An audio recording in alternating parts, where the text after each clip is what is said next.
जय श्री श्याम, जय मनोना धाम। आप सभी श्याम भक्तों का स्वागत है एक नई वीडियो में एक ताज़ा अपडेट के साथ। तो जो भक्त 26 नवंबर से लेके 10 जनवरी तक आ रहे हैं या फिर आना चाहते हैं वो हो जाएं सावधान, क्योंकि दोस्तों महाराज जी कब से कब तक धाम पर बैठेंगे और कब से कब तक धाम पर नहीं बैठेंगे आपको जानकारी नहीं है। तो इस वाली वीडियो में उन श्याम भक्तों के लिए बहुत ही महत्वपूर्ण जानकारी हम देने वाले हैं जो श्याम भक्त यहाँ पर 26 नवंबर से लेके और 10 जनवरी तक आ रहे हैं। जैसे कि महाराज जी कब से कब तक धाम पर बैठेंगे, कब से कब तक धाम पर नहीं बैठेंगे, महाराज जी कौन कौन सी बीमारियां देखते हैं, कौन कौन सी बीमारियां नहीं देखते हैं, अगर आप पहली बार आ रहे हो तो आपको क्या क्या सावधानियां आपको बरतनी है जिससे कि आपकी अर्जी पहली बार में ही स्वीकार हो जाए, पहली बार में ही आपको फायदा हो जाए, कैसे आपको लाइन में लगना है जिससे कि आपको भीड़ का सामना ना करना पड़े, कैसे आपको अर्जी लगानी जिससे कि आपको हर एक फायदा यानी कि पहली बार में ही आपको फायदा होने लगे, और कैसे आपको टोकन प्राप्त करना है जिससे कि आपको लाइन में लगना ही ना पड़े, कहाँ पे आपको दोस्तों ठहरना है, कहाँ पे आपको फ्री में ठहरना है, कहाँ पे आपको पैसा देके ठहरना है। क्योंकि दोस्तों आप बच्चे बुजुर्गों के साथ या फिर किसी मरीज के साथ आ रहे हो तो यहाँ पे अभी सर्दियों का समय चल रहा है तो आपको कहीं ना कहीं रुकने की आवश्यकता पड़ सकती है। क्योंकि दोस्तों यहाँ पर कभी कभी ऐसा होता है कि 2-3 दिन लग जाते हैं, बहुत लंबी लंबी कतारें लग जाती हैं, बहुत लंबी लाइनें लग जाती हैं, और कभी कभी यहाँ पे 2-2.5-3 घंटे में भी नंबर आ जाता है। तो यहाँ पर आप अगर आप आ रहे हो लगभग 2-3 दिन का समय आप लेकर ही आएँ। और दोस्तों इसके साथ साथ और भी बहुत सारी महत्वपूर्ण जानकारी हम देंगे। जैसे कि मान लो आप ये मनोना धाम पड़ता कहाँ है, कौन से इसके नज़दीकी रेलवे स्टेशन है, कौन से राज्य से अगर आप आ रहे हो, कौन से शहर से अगर आप आ रहे हो तो कहाँ पर आपको आना है, कैसे आपको अपनी गाड़ी से आना है, कैसे आपको ट्रेन से आना है, और भी बहुत सारी महत्वपूर्ण जानकारी हम देने वाले हैं। बस आपको करना क्या होगा, वीडियो को शुरू से लेकर एंड तक देखना है, स्किप करके नहीं देखना। अगर आप वीडियो बीच में छोड़ के जाओगे, स्किप करोगे तो आपको पूरी जानकारी नहीं मिलेगी, आपको यहाँ पर आकर आपका समय बर्बाद हो जाएगा, आपका पैसा बर्बाद हो जाएगा। क्योंकि दोस्तों यहाँ पे महाराज जी डेली नहीं बैठते, 2-3 दिन ऐसे भी आते हैं सप्ताह में जो महाराज जी नहीं बैठते हैं, उनकी भी जानकारी हम देंगे कौन कौन से वो दिन हैं जिनमें महाराज जी नहीं बैठते हैं, और अभी के टाइम पे महाराज जी बैठ रहे हैं, नहीं बैठ रहे हैं, और बैठ रहे हैं तो कितनी भीड़ है, ये सारी जानकारी आपको मिलने वाली है। बस आपको शांतिपूर्वक आपको वीडियो पूरी देख लेना है। तो चलिए दोस्तों वीडियो को शुरू करते हैं। सबसे पहले तो जान लेते हैं कि आखिर मनोना धाम पड़ता कहाँ है। मनोना धाम दोस्तों यहाँ पे उत्तर प्रदेश राज्य के बरेली जिला में पड़ता है, तहसील इसकी आंवला है, गांव का नाम है मनोना। तो सबसे पहला आपको बरेली आना होगा। बरेली एक बहुत बड़ा शहर है, मंडल है और जिला भी बोलते हैं। तो सबसे पहला आपको उत्तर प्रदेश राज्य के बरेली जिला में आपको आना है। बरेली सबसे बड़ी स्टेशन है, तो यहाँ पर आपको हर जगह से आपको ट्रेन मिल जाएगी। अगर आप अपनी गाड़ी से आ रहे हो, किसी प्राइवेट बस से आ रहे हो, किसी से भी आ रहे हो, तो आपको सबसे पहले बरेली आना है, किसी भी राज्य से आ रहे हो। बरेली से लगभग 60-70 किलोमीटर की दूरी पर पड़ता है आंवला। आंवला इसकी तहसील है, और आंवला से मनोना धाम की दूरी लगभग 2-3 किलोमीटर की दूरी है। तो आराम से आपको बरेली से आंवला आना है। ट्रेन भी यहाँ पे अवेलेबल है। पहली जो स्टेशन है वो बरेली है, दूसरी स्टेशन नज़दीकी यहाँ पे इसकी आंवला है।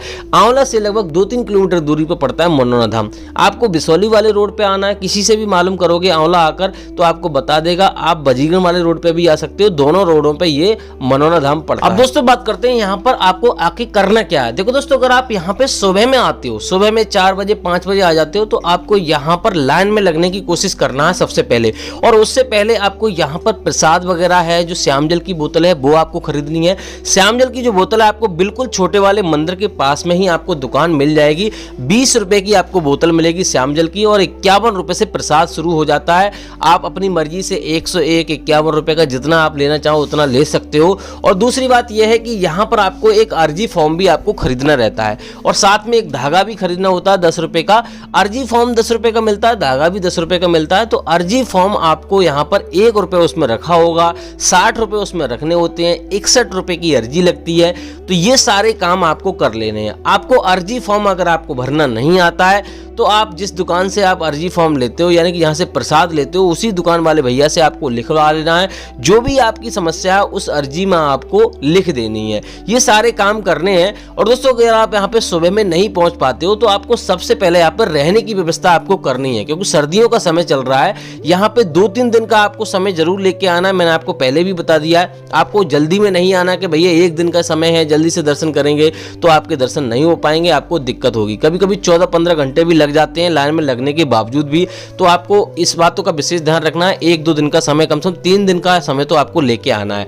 तो दोस्तों अब बात करते हैं यहाँ पर, मान लो यहाँ पे अगर आप मान लो सुबह में नहीं पहुंच पाते तो आपको यहाँ पर धर्मशाला में भी रुक सकते हो, और यहाँ पर फ्री में रुकने के लिए जहाँ से आप प्रसाद लोगे वहाँ पर भी आपको यानी कि जगह बनाई गई है, उन लोगों ने बनाई है, वहाँ पर ही विश्राम कर सकते हो। वहीं पे आप अपने कपड़े वगैरह जो भी बैग वगैरह रख सकते हो और वहीं पे आप रुक सकते हो।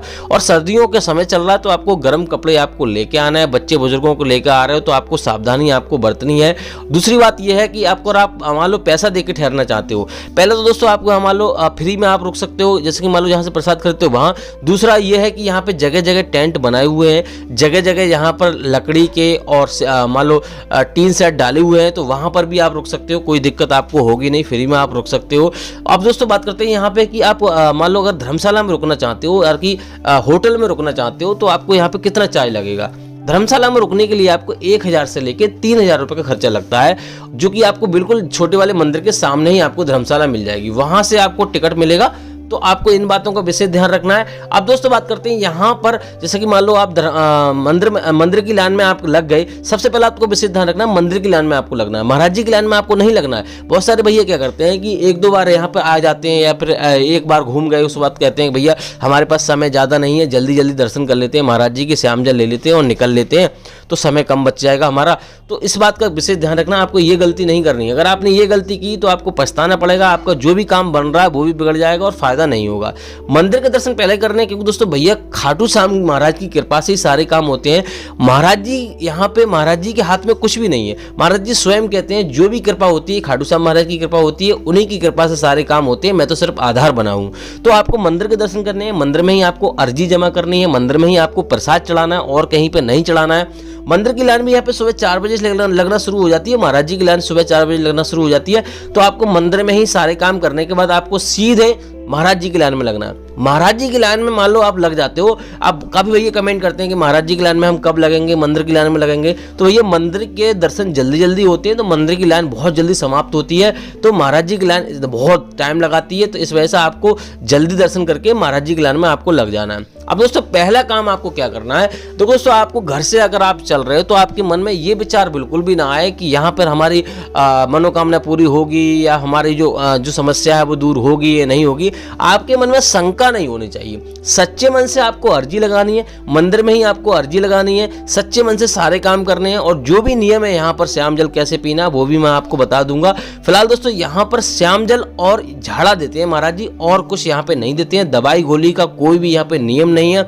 अगर आप ये सोचते हो कोई इलाज यहाँ पे होता है तो ऐसा नहीं होता है, सिर्फ खाटू श्याम महाराज की कृपा से यहाँ पर काम बनते हैं। और यहाँ पर जो वो लोग यहाँ पे ठीक होके जाते हैं जो हर तरफ से डॉक्टर मना कर देते हैं, हर जगह से डॉक्टर मना कर देते हैं अब ये ठीक नहीं होगा वो नहीं होगा, तो वो लोग यहाँ पे ठीक हो जाते हैं। तो आपको विशेष ध्यान रखना है इन बातों का कि यहाँ पर आपको सच्चे मन से सारे काम करने हैं, आपके मन में शंका बिल्कुल नहीं हो।